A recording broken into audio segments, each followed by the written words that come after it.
Olá, muito bom dia. Muito obrigado mais uma vez pela sua companhia. Está começando mais um programa Agronegócio e eu desejo a você um dia de muita saúde e muita paz. E no programa de hoje nós vamos falar do protocolo de monitoramento voluntário de fornecedores de gado. Vamos comentar das problemáticas invasões de áreas pelo MST e os projetos de lei do pacote anti-invasão na Câmara dos Deputados. Eu vou conversar com Roberto Rodrigues, agrônomo e gerente de marketing regional da Ihara, e nós vamos conversar sobre a forte pressão do bicudo do algodoeiro que preocupa os cotonicultores da Bahia e também do Mato Grosso. E você vai ver que o mercado externo ele tem crescido a favor dos produtos do Brasil. Vamos comentar também da passagem do El Niño para o Laninha. O programa Agronegócio já está no ar.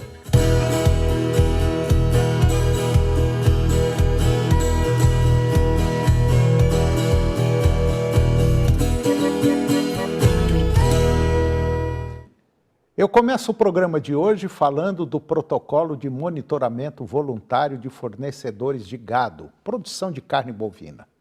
A atividade pecuária na região do Cerrado, ela ganhou um lastro que reforçará compromissos junto aos mercados mais exigentes. Esse protocolo de monitoramento voluntário de fornecedores de animais desenvolvido para esse bioma, elenca 11 critérios e gera uma base comum de conformidade socioambiental para os criadores, funcionando como um guia para a produção e a compra responsável.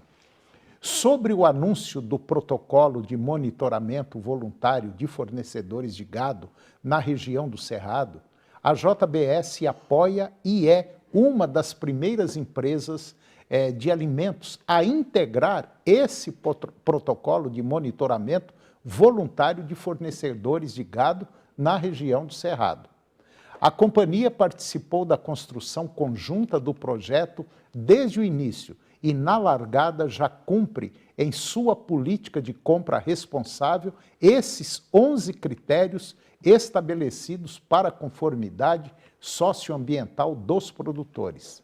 Espera-se que a JBS, aqui no Brasil, haja como uma unificação e aplicação de protocolos nos demais biomas também. O Cerrado conta com 30% das fazendas fornecedoras e responde por 47,8% dos bovinos processados pela JBS. Para seus fornecedores diretos no Cerrado, a JBS já alcançou a meta de desmatamento ilegal zero. Em elaboração desde 2020, o protocolo é um fruto de um esforço coordenado pelas organizações ProForest, que é Instituto de Manejo e Certificação Agrícola Florestal, que é o IMAFLORA, e também a National Wildlife Federation, é a NWF, e contou com as contribuições diretas da WWF Brasil, indústria alimentícia e empresas compradoras, além do Ministério Público Federal, entidades do setor pecuário e sociedade civil. O protocolo do Cerrado é uma importante ferramenta para o setor se preparar para as crescentes demandas do mercado para a carne bovina brasileira. É resultado de uma ampla convergência entre varejistas, frigoríficos e sociedade civil para equilibrar os anseios de proteção dos recursos naturais e dos direitos humanos em relação às realidades da produção no campo. Com a intensificação do combate ao desmatamento lá na Amazônia, o Cerrado se tornou o epicentro dessa prática. O último PRODES Cerrado, que foi divulgado em novembro de 2023, apurou 11 mil quilômetros quadrados de corte raso de agosto de 2022 a julho de 2023. Aumento de 3% em relação à medição anterior. O índice também representa 2.000 quilômetros quadrados a mais do que o apurado pelo PRODES Amazônia no mesmo período. O sistema PRODES registra os dados oficiais de desmatamento no Brasil. Só no primeiro trimestre deste ano, os alertas do sistema DETER, que monitora em tempo real a alteração da cobertura florestal, apontaram 1.475 quilômetros quadrados de destruição no Cerrado. O crescimento foi de 4% em relação ao apurado no mesmo período do ano passado e chegou ao patamar mais alto da série histórica. O Cerrado concentra cerca de 36% de todo o rebanho brasileiro e mais 63% da produção de grãos, segundo dados do Ministério da Agricultura e Pecuária. Números do IBGE, eles apontavam em 2022 60 milhões de cabeças de gado nesse bioma, a um crescimento anual de 11,2%. E agora vou comentar sobre a problemática invasões e os projetos de lei do pacote anti-invasão que está na Câmara dos Deputados. Parlamentares da Frente Parlamentar da Agropecuária, FPA, apostam no imbróglio crescente entre Executivo e o presidente da Câmara dos Deputados, Arthur Lira, como uma janela favorável para alcançar na pauta anti-invasão. A Frente Parlamentar da Agropecuária se reuniu para impulsionar a aprovação dos projetos de lei do pacote anti-invasão na Câmara dos Deputados. O presidente da FPA, deputado Pedro Lupion, ele ressaltou que o aumento das invasões em propriedades rurais pode afetar negativamente os investimentos no setor. A insegurança jurídica no campo pode resultar na perda de investimentos, empregos e no crescimento do PIB, enfatizando o papel crucial da agricultura na economia, especialmente durante a pandemia. São 13 projetos de lei sob esse escopo na Câmara, a maioria em andamento na Comissão de Constituição e Justiça e outros na Comissão de Agricultura, Pecuária, Abastecimento e Desenvolvimento Rural.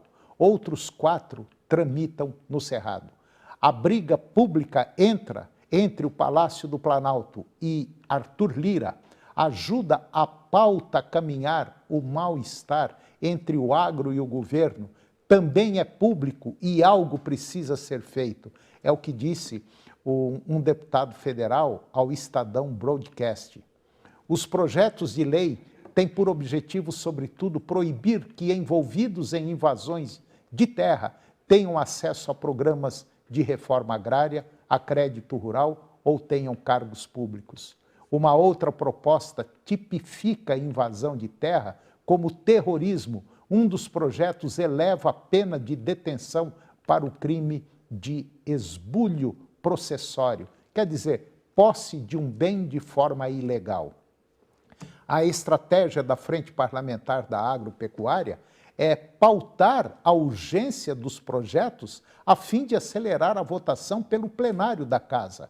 A tramitação regula por comissões que poderia levar a uma morosidade do processo e retardar a aprovação imediata, como deseja a bancada ruralista. Na última semana, 2 eventos contribuíram para a pauta ganhar força entre o setor produtivo e a bancada ruralista. Um deles foi a invasão de 30 áreas em 13 estados e no Distrito Federal pelo Movimento dos Trabalhadores Rurais Sem Terra, o MST, envolvendo cerca de 30 mil famílias do movimento durante o chamado Abril Vermelho. As invasões incluem áreas públicas ligadas a órgãos do governo, como a Embrapa e também a CEPLAC. O segundo fator foi a exoneração do primo de Arthur Lira, o senhor Wilson César de Lira Santos do cargo de superintendente regional do Instituto Nacional de Colonização e Reforma Agrária, o INCRA, lá de Alagoas. A Câmara não pode ficar de braços cruzados diante da insegurança e da violação ao direito de propriedade, com a corroboração de parte do governo. Nos bastidores, o governo demonstra desconforto com o pacote anti-invasão. Isso porque o MST, aliado histórico do presidente do Brasil, é alvo principal do pacote anti-invasão. Nos próximos dias, deputados da bancada ruralista e da oposição pretendem fazer pressão para que a Câmara vote no plenário um requerimento de urgência para um projeto de lei que permite que proprietários de imóveis rurais possam solicitar o uso da força policial para a expulsão de invasores, independentemente de ordem judicial. E agora vamos falar um pouquinho do mercado externo, que tem crescido a favor dos produtos aqui do Brasil. No decorrer do ano passado, o Brasil obteve conquistas significativas no cenário de exportações, conquistando mais de 60 novos mercados para produtos nacionais. De acordo com a Apex Brasil, foram movimentados cerca de 164 bilhões de reais em 2023. Para 2024, a expectativa é que esse valor ultrapasse 130 bilhões de dólares, destacando-se especialmente no setor do agronegócio. O setor agrícola, em particular, ele tem desempenhado um papel crucial no cenário de sucesso. O André Miller, que é gerente de agronegócios da Apex Brasil, ele ressalta que a expectativa é que o Brasil encerre o ano com mais de 130 bilhões de dólares em exportações, sendo aproximadamente 164 bilhões no total. Esse resultado contribuirá para um recorde na balança comercial, com um saldo previsto em torno de 93 bilhões de dólares. Os setores de proteínas, café e algodão foram essenciais para esses números expressivos e a Apex Brasil oferece suporte a mais de 20 setores, realizando mais de 4.000 reuniões de negócios e mais de 150 atividades ao longo de 2023. O foco está em proporcionar oportunidades de negócios para as empresas brasileiras, incentivando, inclusive, a exportação de produtos da biodiversidade e produtos orgânicos. Apesar da queda de preços em 2023, houve um aumento substancial no volume de exportações, impulsionando o desempenho geral do agronegócio. As empresas associadas à Apex Brasil, elas tiveram um incremento de mais de 14% nas exportações em valor, destacando a importância do apoio e qualificação oferecidos pela agência. Para este ano, 2024, a Apex almeja atingir a meta de 92 bilhões de dólares em exportações, apenas da carteira da agência. Com investimentos planejados, mais de 250 milhões de reais em projetos, a agência ela visa aproveitar as oportunidades provenientes de mais de 60 mercados abertos ao longo de 2023, consolidando o papel do Brasil como importante player no comércio internacional. E depois do intervalo, nós vamos comentar da passagem do El Niño para o Laninha e eu vou conversar com Roberto Rodrigues, agrônomo, gerente de marketing regional da Ihara, e nós vamos falar sobre a forte pressão do bicudo do algodoeiro, que preocupa os cotonicultores da Bahia e também do Mato Grosso. Nós voltamos já, é um minuto só.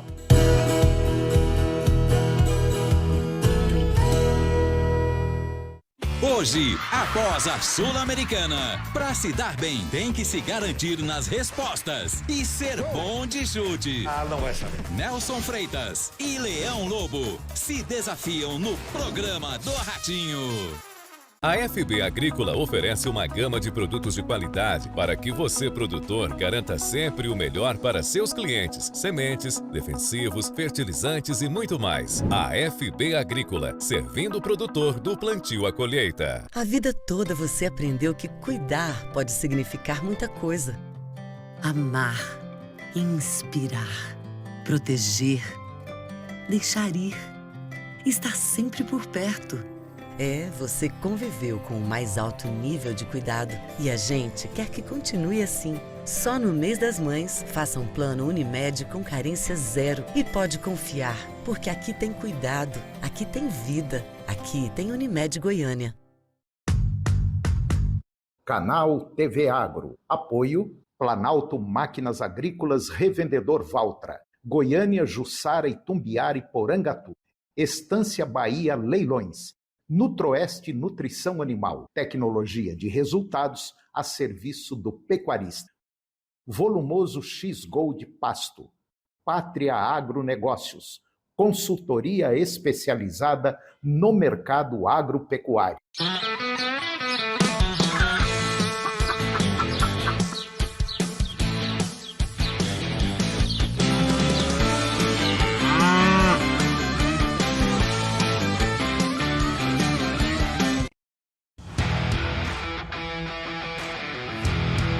Aí a 13ª edição da Agrotecnoleite Complen, de 7 a 10 de maio em Morrinhos, Goiás. Participe de uma das maiores feiras do agronegócio do estado. Fique por dentro de tudo através do nosso Instagram, @Agrotecnoleite Complen. Mais informações 64 34 17 12 19. Apoio Senar Goiás e OCB Goiás. Realização Complen. Só na Big Lar você encontra o presente perfeito para celebrar o Dia das Mães. E o melhor, com precinhos incríveis. Ventilador 40 centímetros Britânia de R$ 169,99 por R$ 99,99. Jogo de panelas 5 peças de R$ 299,99 por R$ 199,99. Para um grande amor, só o melhor presente. Big Lar, uma loja sempre perto de você.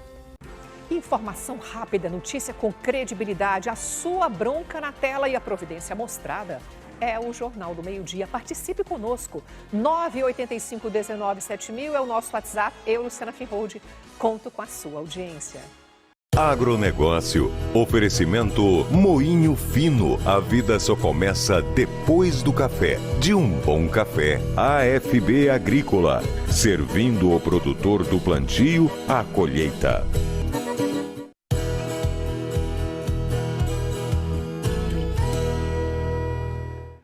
Nós estamos de volta e agora vamos comentar da passagem do El Ninho para o Laninha. Essa transição do fenômeno El Ninho para o Laninha é um processo complexo e altamente influente nas condições climáticas do planeta, inclusive, é óbvio, aqui no Brasil. E dentro desse cenário atual que nós estamos observando, o pico de anomalias de temperaturas positivas no Oceano Pacífico Equatorial, com projeções indicando um enfraquecimento acentuado do fenômeno El Ninho, apesar deste indicativo, essa transição para um período de Laninha ainda é muito incerta, com a possibilidade de uma condição de neutralidade climática emergindo do outono para o inverno. No Brasil, o El Ninho geralmente está associado a padrões de chuvas mais intensas lá no sul do nosso país, como está acontecendo agora no Rio Grande do Sul, e seca na região Nordeste. A transição para o Laninha, por sua vez, pode levar a um aumento de chuvas na região Norte e Nordeste e condições mais secas no sul do país. Contudo, é crucial lembrar que esses padrões podem variar e são influenciados por uma gama de fatores atmosféricos e oceânicos globais. Os fenômenos El Ninho e Laninha e essa neutralidade climática exercem influências significativas nas lavouras de verão e também do inverno no Brasil, impactando diretamente a agricultura devido às alterações nos padrões climáticos que eles trazem. Embora possamos começar a ver sinais de enfraquecimento do El Niño, é importante notar que ainda levará algum tempo para que a atmosfera se ajuste completamente ao padrão de circulação característico do Laninha. Este atraso nessa resposta atmosférica significa que os efeitos de uma mudança para o Laninha, ou mesmo para uma condição neutra, podem não ser imediatos. E agora eu vou conversar com Roberto Rodrigues. Roberto é agrônomo, gerente de marketing regional da Ihara, uma empresa multinacional japonesa que já está no Brasil há mais de 50 anos. E nós vamos bater um papo sobre a forte pressão do bicudo, um bichinho danado que atrapalha a vida do cotonicultor.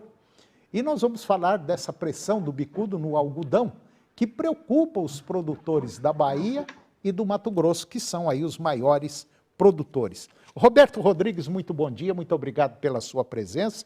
É um prazer tê-lo aqui. Tá tudo bem, Roberto? Tudo bem, Antônio. Bom dia à nossa audiência.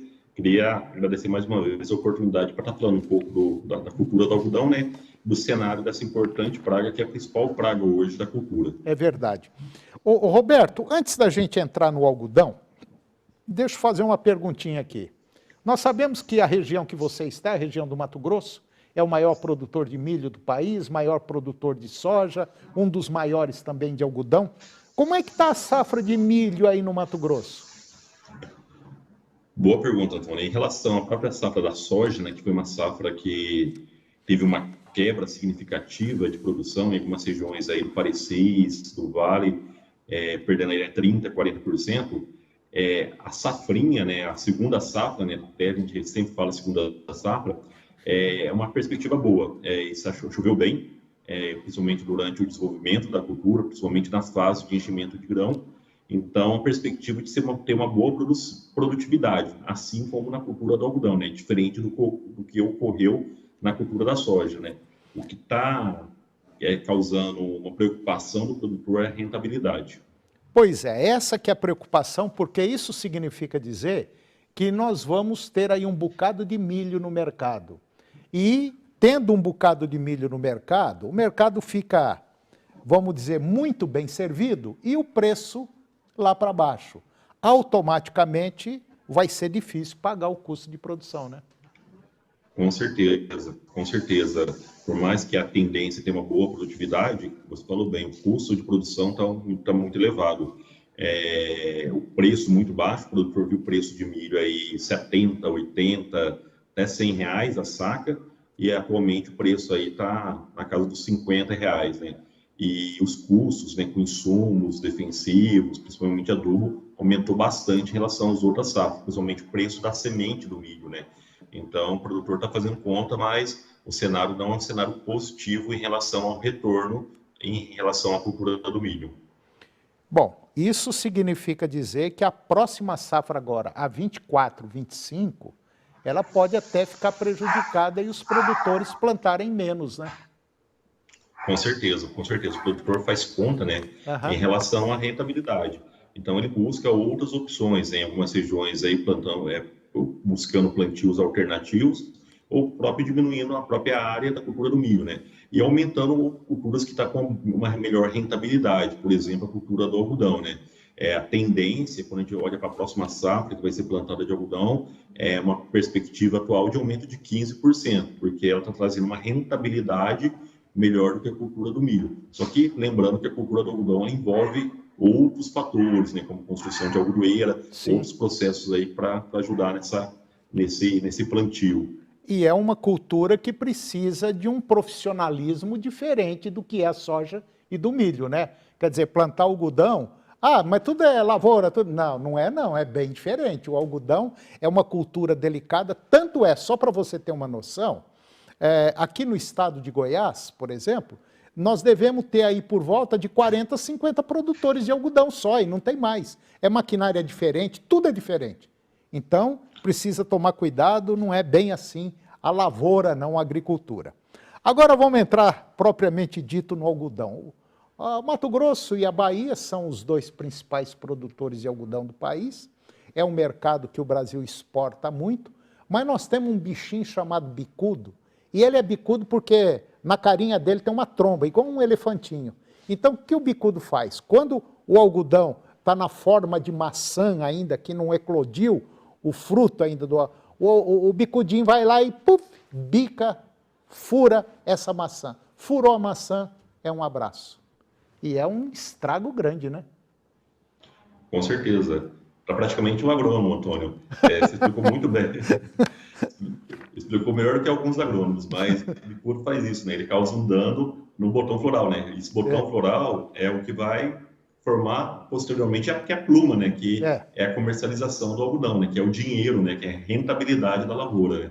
E a gente pega alguns dados, Antônio, principalmente na Bahia, a média de aplicações por ano, de acordo com a safra, de 21 a 24 aplicações. Nossa. No Mato Grosso, 14 aplicações específicas para esse alvo bicudo. E se não controlar esse alvo, ele extermina a lavoura. Algumas regiões dos Estados Unidos, o próprio Paraná lá atrás, o bicudo inviabilizou a cotonicultura, né? Impossibilitando o produtor plantar algodão pela forte pressão que ele causa o forte dano que ele causa na cultura do algodão.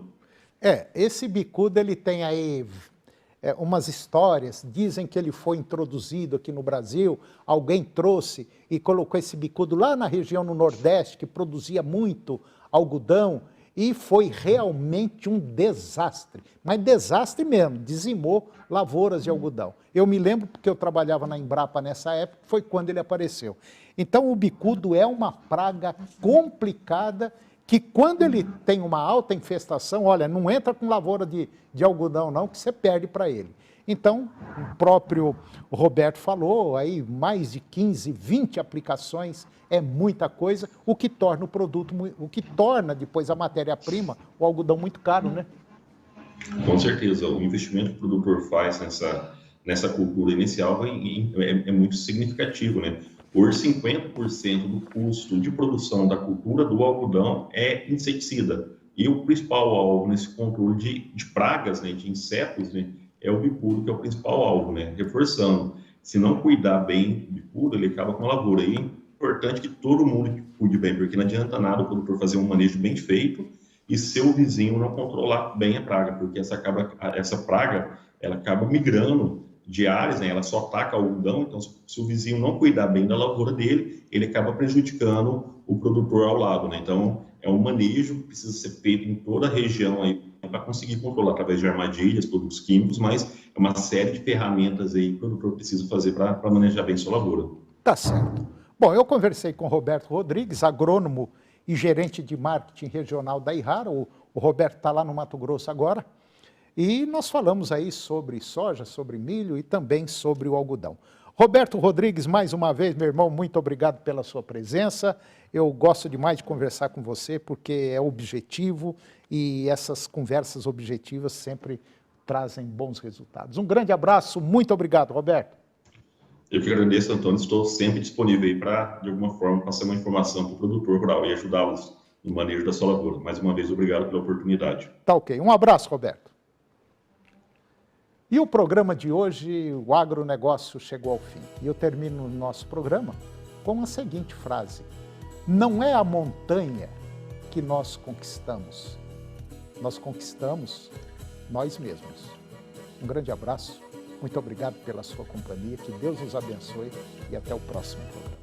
TV Serra Dourada SBT Goiânia. A melhor maneira de se informar sobre os acontecimentos do dia. Hoje, às 7h20 da noite, no Jornal Serra Dourada. A seguir, Primeiro Impacto Continuação.